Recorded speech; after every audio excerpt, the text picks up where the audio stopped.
Hello everybody and welcome back to another video on my channel. It is Kev or Kevin or whatever you want to call me here from Minis by Kev. I almost said from Kev, that's not at all my name. This week we are finally finishing the Tunnel of Love, the Swan Abandoned Boat. But usually at this part of the video I would show you what we're working on, but as you can see here, I forgot to record the intro clip before I started working. My dog's staring at me right here off the screen. He has no idea what I'm doing right now. I completely forgot to do this intro clip before I started recording, so the intro clip, I cannot show you what we're working on. But if you do want to see what I'm working on before I destroy it, I'll go ahead and link a video up above, up here somewhere. You can see what it looked like before I weathered it, before I aged it. This video, I can say this because I'm already finished. I hate resin so much. It looks nice, but I hate resin.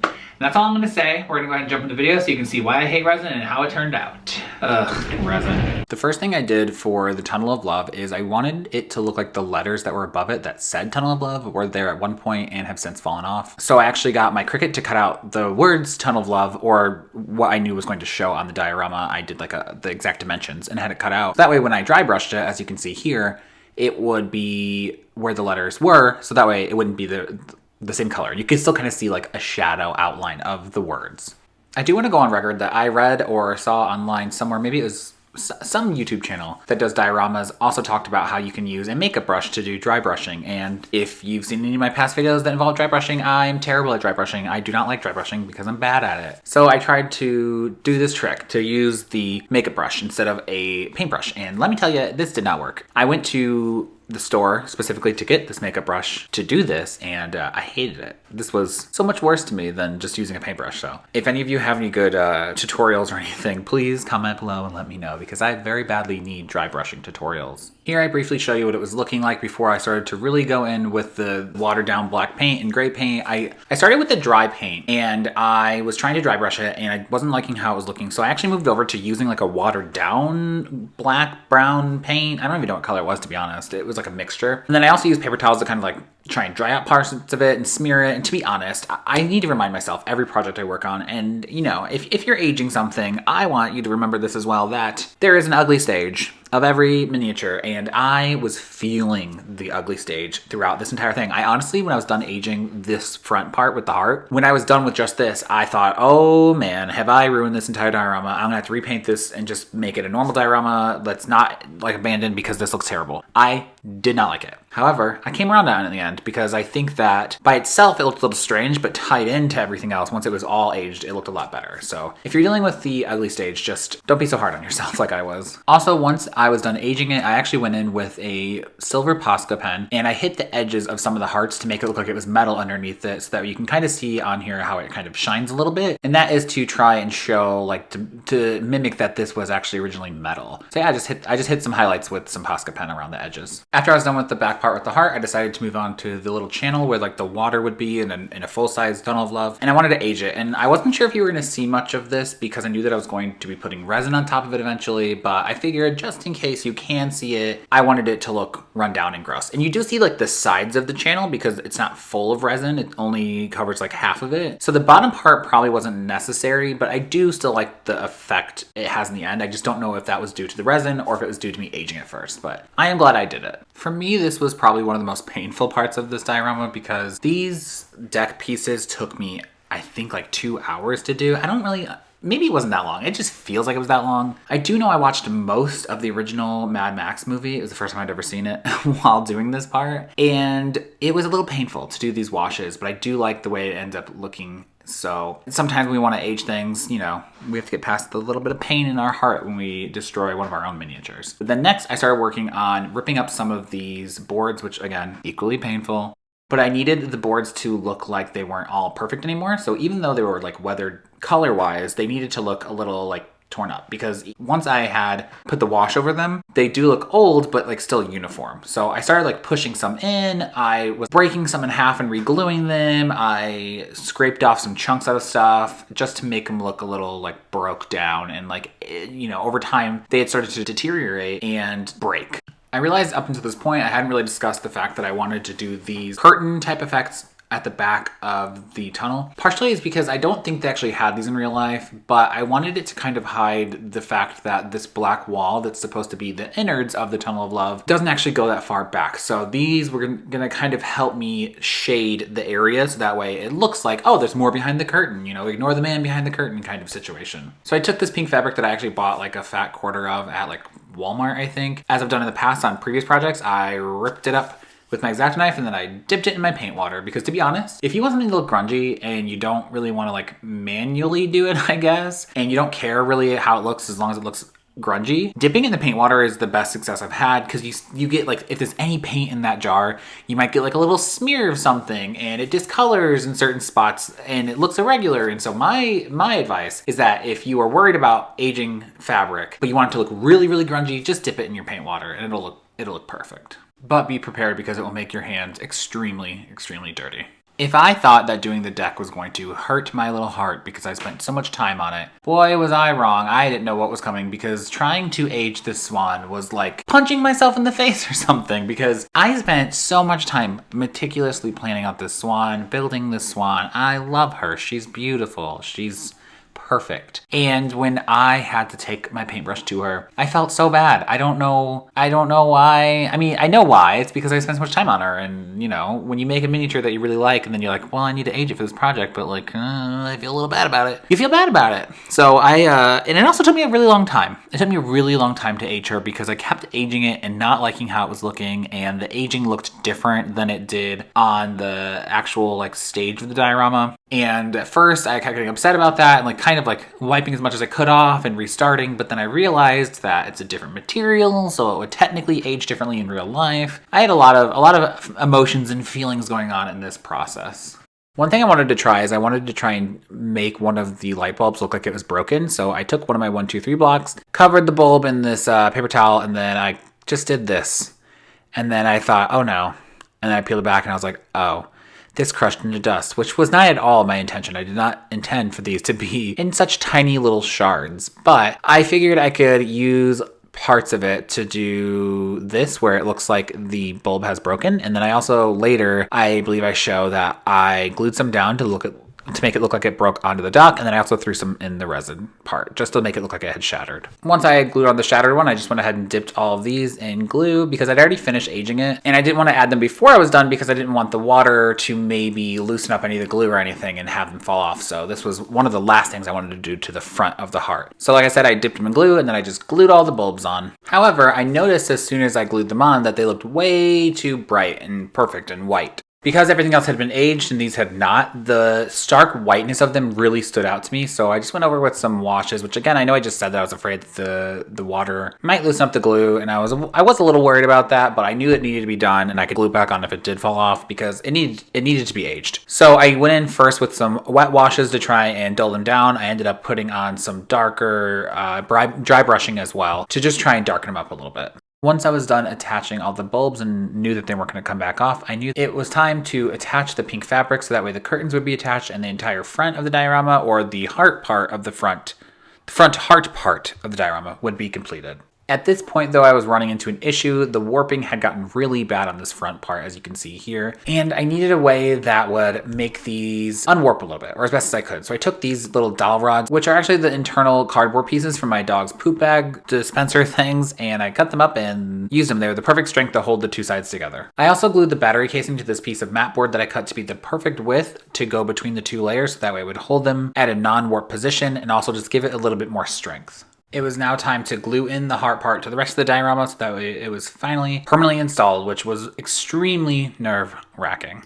After gluing it down with tacky glue, I went in with this hot glue and I flooded this area with hot glue. I wanted to make sure that there was no way that the resin could leak out, so I just filled these gaps with a lot of hot glue. And then I also used a mixture of hot glue as well as tacky glue to hold in the little mat board that had the battery casing on it. I used a mixture of the two glues, a little bit on each side, to hold it together permanently and temporarily. And then I also used hot glue to get the poop bag dowel rods in there to make sure the whole thing was just the least amount of warped, the most amount of strength as I could get it. I was a little worried at this point that maybe the lights wouldn't work because the hot glue had melted something. So I just went ahead and put in the battery so I could just confirm that the lights were In fact, still working, and I hadn't ruined anything with hot glue. Now came the really fun part of the process where I got to start just putting down trash. I started with the broken light pieces from the bulb that I had smashed, and then I went through my stash of miniatures and I pulled out some things like some chip bags from my vending machine and some candy bar wrappers from my vending machine and just some random miniatures I had, like an old shoe and a little thing that I thought could look like a fair toy that maybe had been dropped here. And I just kind of put them everywhere and discarded them. Some of them were going to be on the deck, some were going to be in the resin, and I just kind of scattered them about. And it was like the fun part of this. Not that the rest wasn't fun, but this was just kind of trashing it up, which I found really fun. Okay, now is the time I've been worried about this entire time. Everything is basically done except for the resin. Now, I'm a little nervous that the resin's going to leak, so I might have already said in the voiceover, but I had basically filled these holes right here on each side with a ton of hot glue in hopes that it would fill any cracks. I am nervous though. I have mixed results with working with resin in the past, and I don't know what's gonna happen, to be honest. I don't know what's gonna happen, but I am gonna glue a piece right here to go across the front to prevent, obviously, the resin from spilling out the front with hot glue, because that's the only thing that I know that will stop resin from running. I know it's gonna damage this, but I'm hoping that I can just paint over it afterwards. That's another thing I'm worried about, is I'm worried that it's gonna completely ruin these, and even painting it's gonna make them not look great. But I don't really know what else to do. So at this point, we're gonna cross our fingers and we're gonna jump in and just hope for the best. The next couple of clips aren't necessarily the greatest because, to be honest, I was trying to focus on the safety of working with resin. And I don't have a top-down camera, so when I had the camera set up, I didn't realize that it wasn't necessarily filming at a good angle, but again, I was really worried about the safety of making sure I didn't get it on my skin, and I was wearing the protective gear, so I do apologize for these clips. But what I did is I went ahead and glued the front piece of mat board on to prevent any of the resin from obviously spilling out from the giant hole in the front. Then I mixed some resin, some 2-part epoxy resin, and I put in some green and brown resin dye. I don't actually know what it is. It's like official resin dye, but I don't know what it's made out of. And I made like a murky brownish green color. And then I just poured it all the way in so it filled up. This took, I think, like 3 full silicone cup things. They're not like necessarily a cup of resin, but it was quite a bit of resin. Here I'm just showing what the resin looked like when it was partially hardened. I think this was maybe after a few hours. You can see I poured some in the boat as well to make it look like it was sinking, and I put trash in the resin as it was setting. One thing I wasn't really expecting is after I poured it, I put some stuff in the resin, but it still moved, and I don't know if that has to do with heat of resin as while it's setting or what. I don't really know much about resin, just that it's unsafe. But some of the stuff I put in the resin actually did move. And in the end, some of these bubbles that you can see do end up popping. Some end up staying there, but I thought it was fine because it's supposed to look like water, and sometimes water has bubbles. Here's the part that I royally screwed up, and everyone that's ever worked with resin before probably knew this was coming. We're probably screaming at me, furiously typing comments not to do this. I use mat board, where a lot of people use like an acrylic sheet, I believe. Look that up, don't take my word for it. And I use this paper-based mat board. And what I wasn't expecting was the resin to completely adhere to it and fuse to it. I thought that maybe it would stick a little bit, but it would peel right off. I wasn't really expecting the plastic of the resin to really adhere and fuse with the paper. My first thought was to use like a wet rag to try and dissolve the paper that had been attached to it, and this did work a little bit, but not nearly enough. I wanted all the paper gone, and this did not work. And don't worry, I did end up throwing this rag away because it ended up smelling really bad of resin, and I just felt like it wasn't worth the safety of my body and the people in my house's body to keep this rag. This shot isn't very good, but basically in the end, what I ended up having to do was sand a lot of this resin piece while using protective gear, obviously, and an air filter, and also use an X-Acto knife, cutting away from myself to kind of scrape off that top layer of paper. And in the end, this is what it ends up looking like. You can kind of see where some of the scratches were and gouges, and where I needed to fix the side pieces when I was done. It was pretty easy to fill in these little hole gaps that were made by the mat board with just black paint, and it looked pretty smooth. And then after that, I went ahead and I painted all the remainder of the diorama that needed to be painted black to fit in. This included the sides and the back and the very back of the diorama, as well as part of the bottom.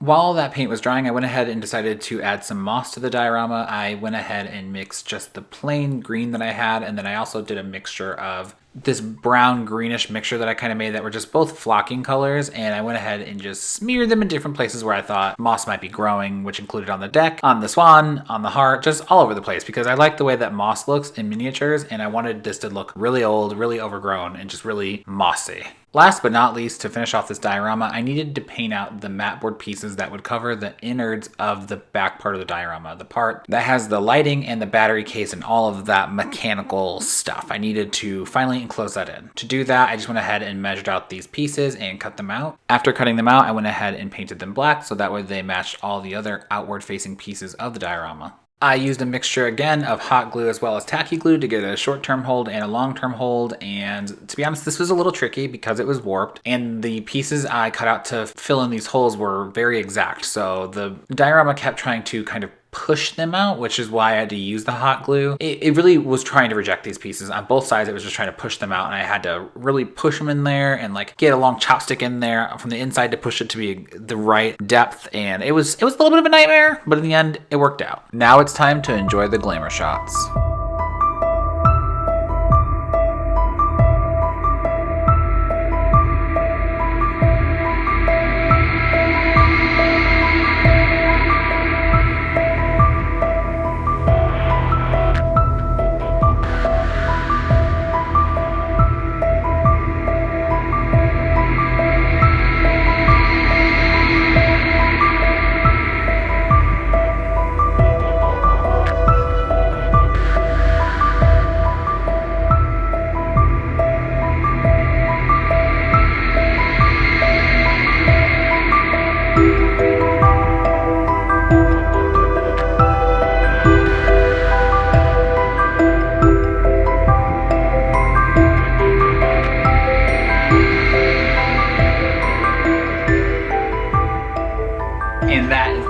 Project. I apologize for the glare in my glasses, but I wear glasses and there's not much I can do about that, unfortunately. But project is done. I don't really know what to do about this section right here.